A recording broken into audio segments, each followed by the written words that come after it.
Qu'est-ce que c'est que les maladies occultes? Les maladies occultes sont des maladies qui atteignent n'importe quel être humain dans son corps, dans son âme et dans son comportement.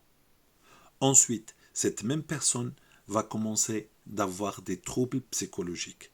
Peut avoir l'angoisse, peut avoir le stress, peut avoir dépression et parfois d'autres complications très graves. Comment se soigner?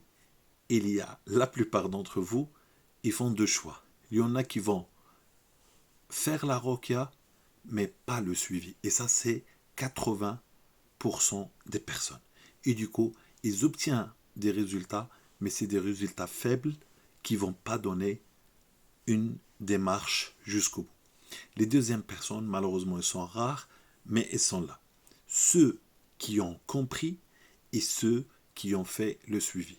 J'en ai dans ma tête maintenant que je vous parle plusieurs dizaines qui ont fait cette démarche-là.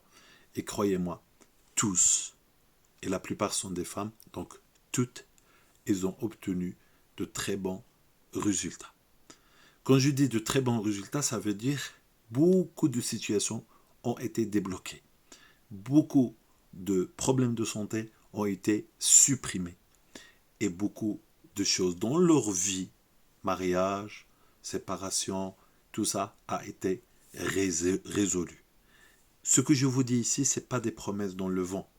Ce que je vous dis, ce sont des choses que j'ai vécues avec des dizaines et peut-être des centaines de personnes rien que ces dernières années. Donc, celui qui fait un effort, il obtient certes le résultat. Maintenant, la première question que tu dois te demander, c'est est-ce que moi, ma situation et mon problème va se soigner par la ruqya ou par quelque chose d'autre? C'est pour ça le prophète sallallahu alayhi wa sallam, il a dit, un hadith que je répète souvent, quand Dieu a descendu une maladie, il a descendu le remède. Il l'a su celui qui l'a su, il l'a ignoré celui qui a ignoré. Donc il se peut que ton problème ou la solution de ton problème se trouve bien dans la ruqya ou bien se trouve ailleurs.